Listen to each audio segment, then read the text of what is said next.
sudah ditunjuk atau mungkin ketua yang sudah ditunjuk untuk menyampaikan apa yang menjadi isi hati dari adik-adik, atau ada yang jadi untuk apa yang mau disampaikan, saya silakan ketua atau siapa yang sudah ditunjuk. Terima kasih.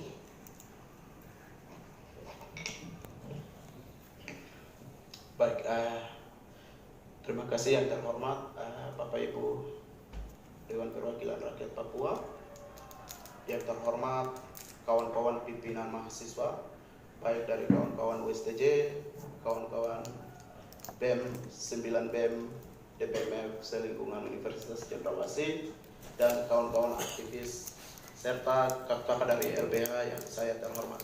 Selamat pagi. Baik, sebagai umat yang beriman, patut puji dan syukur kehadirat Tuhan Yang Maha Kuasa, karena atas kasih dan berkat-Nya sehingga kita boleh dapat berkumpul di pagi menjelang siang hari ini dengan keadaan yang sehat dan walafiat. Kami datang ke sini sebenarnya tidak lanjut daripada apa yang sudah kami lakukan, demo 1 jam di Auditorium Munchen. Mungkin Bapak Ibu sudah lihat juga di media massa maupun media cetak sudah keluar. Tapi sebelumnya kami harus tanya dulu, karena sebelum ini kami sudah pernah datang dan berjumpa dengan Bapak Ibu juga. Aspirasi yang pernah kami sampaikan, yang kami serahkan itu prosesnya sampai di mana begitu. Setelah penjelasan itu, kemudian kami akan serahkan kami punya pernyataan sikap yang hari ini kami bawa juga begitu. Karena yang hari ini kami bawa ini tidak jauh beda dengan aspirasi sebelumnya yang kami sudah sampaikan kepada Bapak Ibu Dewan yang terhormat begitu. Untuk itu sebelum kita baca ini, saya pikir mungkin Bapak Ibu bisa kasih penjelasan dari aspirasi yang pernah kami sampaikan itu, proses atau kerja daripada Dewan itu sampai di mana? Apakah tidak diproses simpan saja di meja, ataukah sudah ada proses itu? Itu yang mungkin perlu penjelasan dari Bapak Ibu.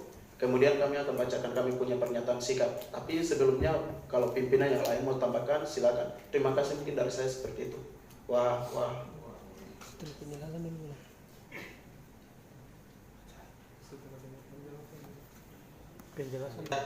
Terima kasih. Maka ketika tadi sampai kayak wajah, menurut saya wajah tidak asing, karena waktu itu kita sama-sama sobat orang waktu kasih aspirasi, dan saya dan Ibu termasuk yang mendampingi ketua waktu itu, ketua DPR. Jadi yang perlu saya sampaikan kepada Bapak, sobat, sambil mungkin bagi Bapak Ibu, sobat-sobat orang, kawan-kawan. Jadi kita setelah mendapat aspirasi yang disampaikan oleh teman-teman waktu itu, pas bertepatan dengan COVID itu, memang pada akhirnya yang semula kita berencana waktu jadi ketua untuk mengundang, ya ada perwakilan ya, untuk ke Kalimantan, pada akhirnya tidak bisa dilakukan karena COVID. Maka yang dilakukan adalah waktu itu adalah membangun komunikasi dengan Kajati, Pasar Papadiko ini, supaya bagaimana melihat teman-teman, sebenarnya tidak hanya terbatas kepada teman-teman di Kalimantan, teman-teman aktivis kita dari Papua sini yang kemudian ada bersengketa dengan hukum itu, tolong diperhatikan supaya mereka jangan kemudian jadi korban atas hukum, tekanan hukum yang ada. Itu yang waktu itu yang bisa dilakukan oleh kita bersama pimpinan dewan dalam hal ini Pak Ketua DPR. Jadi memang kami tidak bisa berangkat, tidak bisa mengajak teman-teman yang sesuai dijadikan oleh Ketua DPR itu, karena situasi saja yang buat situasi COVID yang kemudian tidak bisa buat kita berangkat. Tapi komunikasi itu antara orang Jati itu jalan. Nah, proses kemudian di luar ekspektasi kita semua, kemudian jadi tuntutan hukum yang begitu tinggi itu yang memang di luar ekspektasi kita. Tapi komunikasi sudah kami bangun untuk apa?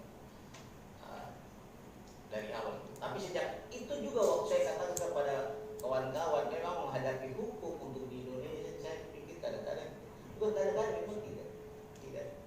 Kita selalu di posisi yang lemah. Karena kalau dulu istilahnya saya, itu hukum itu pakai membuka kita misalnya. Karena tidak bisa pakai cara-cara yang lebih, kalau pakai cara kekerasan lebih berbahaya, terpaksa itu cara hukum. Dari dulu kita baca orang teman-temannya tidak baca mata, tapi ya pasal itu pasal mata. Mufakat jahat. Jadi sudah barang tentu, meskipun memang ada pesimis juga ketika kita bicara dengan, kalau saya cara berpikir saya sangat pesimis juga kalau kita bicara dengan Kajati, karena Kajati ini bagian yang melaksanakan tugas-tugas dari Kejaksaan Agung. Tapi itu yang bisa kita lakukan. Yang kita harap pada panggilan moral bahwa ketika Kajati itu anak Papua, mungkin Pak moral itu yang bisa menyentuh pribadinya untuk kemudian melakukan sesuatu buat pemerintah. Ketua, terima kasih. Ya, kami dari Komisi 1 sempat kirim juga surat ke pusat dalam hal ini untuk meminta supaya dalam rangka COVID ini kalau bisa jangan hanya yang lain saja dibebaskan, tapi selain mereka yang di Kalimantan, kami minta juga yang ada di seluruh Papua dibebaskan. Dan puji Tuhannya ada beberapa adik-adik yang sudah dibebaskan. Itu salah satu usaha yang kami bisa buat. Seperti yang Pak Ketua bilang tadi bahwa kami di sini juga merasakan hal yang sama seperti yang adik-adik rasakan di luar. Bagaimana caranya untuk menyampaikan kami punya pendapat, sekalipun kami juga sudah pakai Garuda juga, kami tetap sama karena kami tetap ada di negara yang sama. Seperti itu. Tapi apa yang kami bisa buat, dan puji Tuhannya seperti yang tadi kakak bilang. Seperti itu. Terima kasih.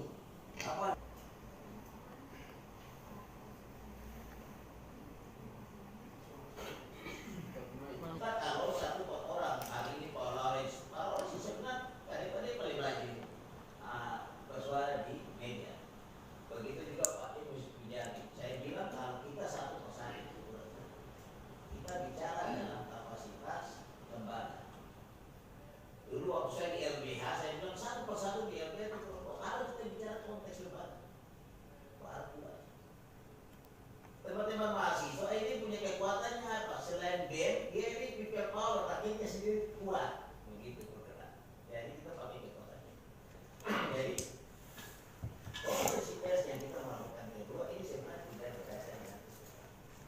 Tapi benar yang ada tadi kritik, dari kekuatan itu betul. Yang pertama kami patut mengucap kepada Tuhan karena kami bisa berjumpa di tempat ini. Dan yang terhormat DPRD yang telah bersama-sama dengan kami pada kesempatan pagi menjelang siang hari ini. Mungkin dari kami bahwa yang mana sudah disampaikan, perkenalkan nama saya Ade Sabu, Ketua BEM FISIP Uncen. Mungkin dari saya di sini yang mana tuntutan kami yang sudah disampaikan oleh Pak Ketua BEM Hukum bahwa beberapa hari yang lalu sempat kami turun untuk beberapa poin penting yang sudah ada dalam map itu untuk kami berikan. Tetapi harapan kami bahwa aspirasi yang diberikan ini karena sidang ini ini mungkin tanggal 14. Jadi sebelum tanggal 14 mohon aspirasi kami ini segera direalisasikan dalam waktu dekat sebelum tanggal 14 atau 13 gitu. Sebelum hakim melakukan putusan. Harapan kami bahwa sebelum putuskan maka menjadi beberapa poin penting ini. Harapan kami bukan di sini saja, tadi di MRP juga kami sampaikan dengan karena kami tidak kemana-mana, ini lembaga kami, makanya kami dari seluruh BEM dan OKP sekota Jayapura atau khusus Papua kami datang kepada Bapak DPR dan anggota-anggota DPR di tempat ini untuk sebelum tanggal 14 melakukan ini. Harapan kami untuk segera melakukan komunikasi dengan pihak-pihak yang ada, yang pihak terkait, karena yang mana hari ini realita yang kami sudah lihat bahwa pelakunya hanya 8 sampai 5 bulan dibebaskan, sedangkan kami ini adalah bukan pelakunya, tapi kami adalah dampak korban dari itu. Makanya kami sampai 17 sampai 10. Ini gimana keadilan? Ini negara hukum, negara demokrasi. Kami minta keadilan itu. Begitu. Apakah ada hukum bagi kami orang Papua atau tidak? Kalau memang ada, nyatakan. Begitu. Harapan kami jangan bawa kemana. Kami sama-sama, kalau kami ada di negara ini, kami bagian dari negara ini, apa yang pemerintah berikan hukum itu kepada seperti teman-teman di Jawa dan lain sebagainya. Kami di Papua juga harapan kami, mahasiswa, masyarakat Papua, harapan kami bahwa segera sebelum tanggal 14, harapan kami 7 tapol itu dibebaskan, dan seluruh mahasiswa yang tahanan rasisme yang ada dari Sabang sampai Merauke yang masih ada di tahanan, dan 7 tapol, harapan kami bahwa tanpa syarat itu segera dibebaskan. Itu harapan kami. Begitu. Dan pihak lembaga lembaga MRP, DPR, Gubernur jangan putar-putar. Sebelum tanggal 14 itu harapan kami segera realisasikan. Kami tunggu itu saja. Jika tidak, maka kami juga akan turun aksi untuk tuntut mana keadilan yang sebenarnya. Begitu. Maka ini negara hukum, maka kembalikan kepada hukum. Mungkin dari saya sekian, karena saya nada keras karena tidak sesuai hukum dan yang ada di sini. Hari ini realita bahwa kami mau menyampaikan pendapat di muka umum saja kami dibungkam. Sampai hari ini kami ke MRP untuk menyampaikan saja kami dikejar sampai. Emang kami ada salah apa? Kami ini teroris. Kami hanya mau menyampaikan apa yang menjadi keluh kesah kami kepada pihak-pihak tersebut. Tapi hari ini juga sampai di sini juga kami masih. Makanya harapan kami bahwa tolong. Mungkin dari saya sekian dan waktu saya kembalikan. Terima kasih. Silakan Adi. Mas dulu. Baik, terima kasih untuk kesempatan yang terhormat Bapak DPR dan Ibu DPR, kemudian abang-abang IPH, serta pimpinan mahasiswa yang telah kita bersama di sini, terutama Pak Jon Sabzul di Karatua. Satu hal yang saya sampaikan bahwa Bapak dan Ibu adalah perwakilan rakyat Papua, dan kita sebagai pimpinan mahasiswa adalah penyambung lidah daripada rakyat, sehingga saat ini juga saya bertegas bahwa Bapak dan Ibu tolong secara lembaga kalau bisa jumpa pers, karena dihitung dari hari ini sampai dengan tanggal 16 dari 6 hari saja sebelum putusan berlangsung. Sebab kami rakyat Papua dan mahasiswa Papua merasa bahwa memang yang ada di Republik ini tidak ada bagi kita. Mungkin Bapak dan Ibu tidak merasakan itu, tetapi kami rakyat dan mahasiswa merasakan itu, sehingga harus hukum menyatakan kepada kita rakyat Papua. Kalau tidak, maka tuntut kepada kita mahasiswa, kita akan turun dan ketemu lagi di tempat ini. Kemudian satu hal lagi, yang pertama kemarin pun itu belum sampai di mana, sekalipun sudah ada upaya, terima kasih, tetapi bagi kami tidak sepenuhnya. Sehingga tolong dan tolong itu pernyataannya. Sekian, terima kasih. Sekembalikan.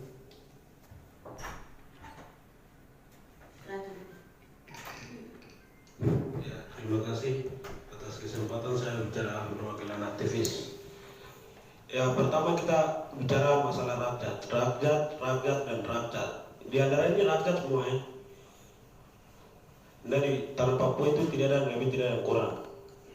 Pertama sekali kita bicara soal hukum makar yang hari ini lakukan di NKRI, bahwa draft dari Belanda ke Indonesia, Indonesia ke Papua. Hari ini secara sistematis dijamin dengan penjayaan di Papua. Itu masalah hukum yang hari ini 7 tapol yang ditahan di Kalimantan. Ini tidak adil bagi penanganan rasisme. Itu pertama. Poin kedua adalah setiap aspirasi yang diaspirasikan oleh mahasiswa, pertama kemarin yang sudah aspirasikan itu kinerja-kinerja dari lembaga ini sampai di mana. Ini perlu diketahui. Sebelum melakukan sidang 7 tahun penahanan itu harus aspirasi mahasiswa itu harus ada di sana. Jangan sampai setelah melakukan tanpa hukum yang jelas, hari nanti penahanan ditahan dengan 17, 15 sampai 10 tahun akan dipenjarakan. Karena hari ini kita bicara kemanusiaan, rakyat dan rakyat. Itu perlu lembaga harus ambil sikap bagaimana untuk memberikan keadilan bagi mereka. Dan hari ini kita bicara kemanusiaan, bukan hanya mahasiswa, bukan hanya rakyat, tapi bapak-bapak yang hari ini duduk di sini merasakan hal yang sama. Bagaimana memberikan kebebasan itu bagi mereka. Dan satu hal yang saya ingin sampaikan hari ini, Ketua Presma Ucen dan Presma USTJ, di negara ini kan keliru. Bagaimana tanpa alma mater disidangkan? Hal ini keliru. Ada hukum dan jam. Ini mahasiswa. Hanya dua saja di dunia ini, Tuhan dan mahasiswa. Dan Presma ini dihadirkan dalam sidang. Kenapa harus pakai alma mater berikan hukuman 10 tahun? Ini kan keliru bagi negara ini. Sehingga kami harap lembaga kerjasama antara gubernur, MRP, DPRP yang ada ini kerjasama untuk segera menyurati dan bebaskan tanpa syarat kepada Presiden. Kalau tidak, maka akan nanti lakukan namanya demonstrasi jilid 3. Itu akan kami. Terima kasih. Sedikit dari teman-teman yang sudah sampaikan. Nama saya Abdul Mami. Apa yang pertama, kami berusaha ini karena perintah undang-undang di nomor Undang-Undang nomor 40 tahun 2008 tentang penghapusan diskriminasi ras, etnis dan sebagainya itu, kemudian di bab 4 itu sudah jelas menegaskan tentang bagaimana hukum melindungi korban rasisme. Kemudian turunnya lagi ke bawah di pasal 6 situ yang melanggar Undang-Undang nomor 40 tahun 2008 tentang penghapusan diskriminasi ras dan etnis. Yang melanggar itu artinya yang menguapkan rasisme, hukumannya itu kalau bayar uang 500 juta, kalau penjara itu hukumannya 5 tahun, bisa dibaca. Itu. Sehingga kalau kita pakai instrumen hukum ini, dari mahasiswa bicara, dari lembaga DPR juga bicara, ada kemudahan saya rasa. Karena itu perintah undang-undang, bukan kami buat-buat. Itu. Kemudian masyarakat Papua hari ini, terutama mahasiswa, bicara korban rasisme karena dalam Pancasila sebagai landasan negara di alinea pertama dan ketiga itu, alinea pertama itu sudah jelas kemanusiaan yang adil dan beradab itu. Kemudian disinkronisasi dengan kejadian Surabaya, ada katakan monyet dan sebagainya. Itu keadilan yang beradab kan tidak? Keadilan dan kemanusiaan yang beradab kan tidak? Itu persoalan pertama. Yang ketiga, persatuan Indonesia itu kalau rasisme ini terjadi terus, nanti akan bersatu utuh selamanya kan tidak? Itu. Seharusnya negara tanggap itu. Itu. Aksi mahasiswa di tanggal 18 dan tanggal 19 dan 29 itu sebenarnya kalau dari perspektif bentuk negara, masyarakat itu mereka mendukung sebenarnya supaya tidak boleh kesatuan itu bisa-bisa sebenarnya. Terus kemanusiaan yang adil dan beradab itu di mana sebenarnya? Tapi malah seperti itu kenyataannya. Itu bagaimana? Itu sehingga yang saya meminta lembaga DPR sebagai lembaga representatif, alangkah baiknya terlepas dari aspirasi, meneruskan aspirasi mahasiswa dan masyarakat, kalau ada lagi dari masyarakat, bicara juga atas nama lembaga berdasarkan undang-undang, instruksi undang-undang yang tadi saya sampaikan. Kalau tidak percaya nanti bisa baca, karena itu beberapa muatan yang sempat dikeluarkan di media itu cuma lembaga DPR atau anggota DPR meminta saja, itu meminta saja, tapi di dalamnya belum tertera undang-undang, itu tidak kuat. Kita mau menyelamatkan, kita punya orang di negara ini harus bicara berdasarkan mereka sendiri punya undang-undang, karena mereka melanggar terlalu banyak juga, begitu. Jadi mungkin saya minta itu atas nama konstitusi penghapusan diskriminasi ras dan etnis, lembaga juga bisa bersuara untuk mempermudah kami punya usaha supaya lembaga mahasiswa, DPR, masyarakat semua bicara, itu baru ada kekuatan. Baik, mungkin itu dari saya. Terima kasih. Minta maaf saya tarikan balik kalau ada kata-kata yang kurang berkenan. Ya, izin, sehingga sebelum kami serahkan kita punya aspirasi, terakhir sekali saya kasih kesempatan kepada kawan-kawan dari LPH karena mereka minta kesempatan. Baik, mungkin tidak bosan-bosan karena ini kader juga dari Bapak, sehingga silakan. Terima kasih.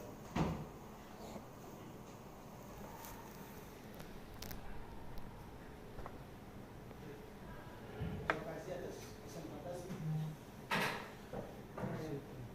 Mungkin semua sudah jelas. Mungkin satu tambahan saja. Contohnya kayak semenjak kasus rasis mulai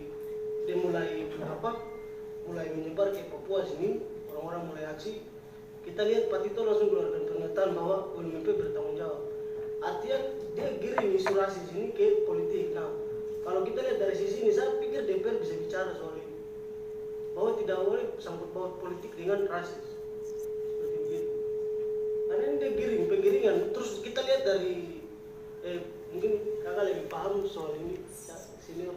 Maksudnya kita lihat juga pasal-pasal yang digunakan untuk mereka ini sudah memperjelas status mereka bahwa mereka ditahan politik. Padahal kasus ini kasus rasis. Nah, di sini ini saya pikir DPR bisa bicara soal itu. Kalau mungkin tidak bisa ganggu soal dia punya vonis dan segala macam, coba bicara soal ini. Hampir dari setiap tahun dan mungkin sebelum saya lahir juga, orang Papua selalu bicara itu dikaitkan dengan politik dan politik. Tidak pernah lihat dari sisi hukum. Ini tidak pernah pisahkan ini masalah ini, tapi digiring semua. Nah, di sini yang saya lihat mungkin Bapak dorong bisa bicara terus. Kemarin ada fakta persidangan berapa kali yang saya ikut abang dong, kita sidang online itu dengan kakak Emmanuel, macam Stephen Itlai dengan sama Bapak Bukhtar ini. Ini mereka ini tidak sudah jelas tidak ada sangkut pautnya dengan demo, tapi mereka diangkat juga seperti begitu. Nah, hal-hal seperti begini yang mohon mungkin Bapak dorang bisa dalam konferensi pers itu coba tolong bicara kita orang Papua ini juga punya hak yang sama begitu. Tidak harus segala sesuatu dikaitkan dengan politik seperti begitu. Mungkin itu dari saya. Terima kasih. Teman-teman dari LPH. Saya pikir memang sangat baik.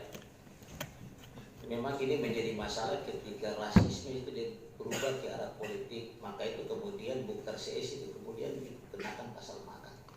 Kalau pasal makar tidak dikenakan karena politik itu sebutan politik. Maka saya sepakat, mari tetap kita bicara soal bagaimana rasisme saja, tidak usah diseret-seret ke politik seperti itu. Kalau memang orang kalau bicara politik ya silakan proses politik, tapi kemudian kan kita tidak bicara di situ. Tindakan yang kemarin terjadi itu kan respon kasus Surabaya, kan begitu. Semua waktu itu berteriak rasis dan harus saya sebenarnya tidak mau bakar situasi karena ini saya tidak tahu, mungkin juga gini tidak aman kalau kita bicara terlalu bebas. Tapi saya pikir kalau kita DPR itu ya mungkin dengan panggilan kita yang ada masing-masing jiwa yang kita bawa masuk ke sini, saya pikir kita boleh duduk di bangunan yang mega seperti ini, tapi tidak pernah mungkin bisa berubah. Kita punya hati yang pernah ada, pernah kita sama-sama. Saya pikir tidak bisa berubah. Jadi gerakan kita tetap jalan, gerakan teman-teman tetap jalan. Seperti itu. Apa yang menjadi tugas DPR kami tugas, tetapi jangan berharap banyak. Kami, sepanjang kami ada, kami tetap melakukan apa itu. Tapi juga saya tetap masih mau gerakan mahasiswa tetap jalan. Kalau mau mahasiswa tidak bergerak, menurut saya kita menjadi mati. Ada lembaga MRP adalah sebenarnya bicara soal budaya, hak hidup orang Papua. Sama juga kita, DPR. Tapi kita ini kan dalam sistem. Tapi sistem sebenarnya masih ada manusia-manusia yang masih punya hak. Jadi sobat orang jangan pernah runtuh berubah, bergerak, terus bergerak. Saya memang ada berencana untuk datang di LBH. Sebentar waktu itu saya ada punya rencana untuk ketika nanti waktu itu sabar dulu.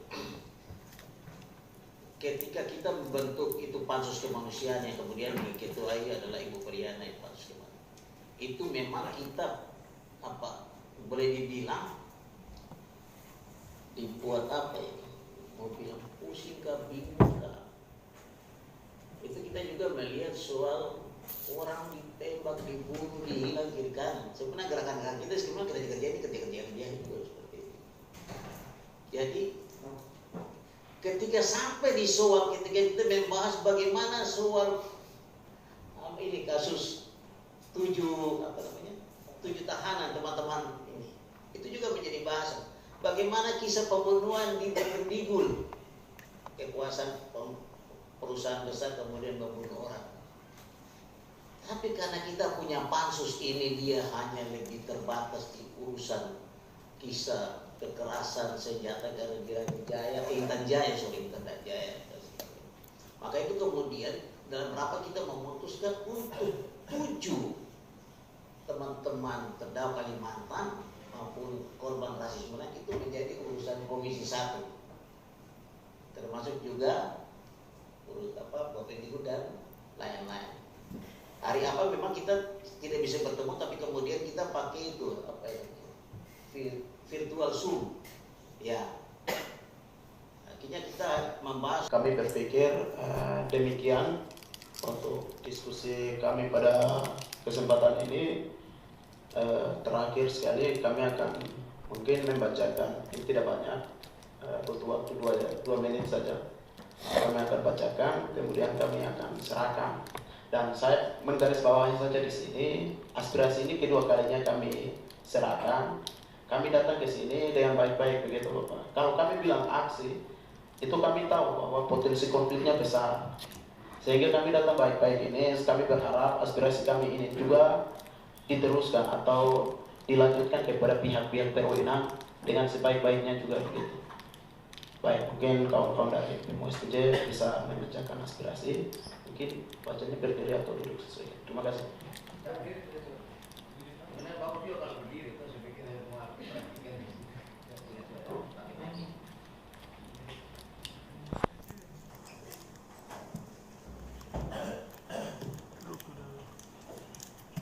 Mahasiswa Papua, pernyataan sikap. Setelah jaksa penuntut umum melakukan tuntutan terhadap para terdakwa 7 tahanan politik korban rasisme pada tanggal 3 dan 2 Juni 2020 di Kalimantan Timur, kami melihat tuntutan JPU sangat tidak sesuai dengan fakta persidangan berlangsung, di mana terdakwa Mukhtar Tabunan dituntut 17 tahun penjara, Agus Kusai 15 tahun penjara, Stephen Klein 15 tahun penjara, Ferry Gombo, Presiden Mahasiswa USTJ Uncen 10 tahun penjara, Alexander Gubai, Presiden Mahasiswa USTJ 10 tahun penjara, Hengki Lapok 5 tahun penjara, dan Irwanus Rukmadin 5 tahun penjara. Merupakan tuntutan yang sangat keliru dan sangat bertentangan dengan Konstitusi 1904 PBB tentang penghapusan segala bentuk diskriminasi rasial dan Undang-Undang 40 tahun 2008 tentang penghapusan diskriminasi ras dan etnis di Indonesia. JPU juga tidak memperhatikan KUHP pasal 184 tentang pembuktian alat bukti, namun JPU sepihak pada keterangan ahli, di mana para ahli yang kita hadirkan juga tidak independen dalam memberikan fakta-fakta hukum. maka kami solidaritas mahasiswa Papua meminta kepada penegak hukum untuk menegak hukum yang seadil-adilnya terhadap setiap warga negara berdasarkan equality before the law atau persamaan hak di muka umum. Oleh sebab itu, kami meminta kepada satu, Presiden Republik Indonesia segera membebaskan 7 tahanan politik korban rasisme di seluruh Indonesia. Satu, meminta kepada Republik Indonesia segera membebaskan tanpa syarat tahanan politik korban rasisme di seluruh Indonesia, terutama 7 tahanan politik korban rasisme yang sedang disidangkan di Kalimantan Timur. 2. Gubernur, DPRP, MRP segera meminta kepada para penegak hukum untuk membebaskan 7 tahanan politik yang sedang didiskriminasi oleh para penegak hukum. 3. JPU, Javed Bunai DKK, segera menindaklanjuti kembali tuntutan yang sama sekali tidak sesuai dengan fakta-fakta persidangan terhadap 7 tapol korban rasisme di Kalimantan Timur dan bertindaklah sebagai JPU yang bijaksana tanpa ada desakan oleh pihak manapun. 4. Meminta kepada hakim untuk tetap menegakkan hukum dan keadilan sesuai Undang-Undang tahun 1945 Pasal 24 ayat 1 tentang kekuasaan kehakiman yang merdeka untuk menyelenggarakan peradilan guna menegakkan hukum dan keadilan. 5. Apabila poin 1 dan 4 tidak dapat diindahkan sebelum amar putusan dijatuhkan, maka kami akan melakukan demonstrasi tolak rasisme jilid 3. Demikian pernyataan sikap ini kami buat dengan sadar dan untuk tegakkan, walaupun langit runtuh, hukum tetap ditegakkan dengan seadil-adilnya. Jayapura 6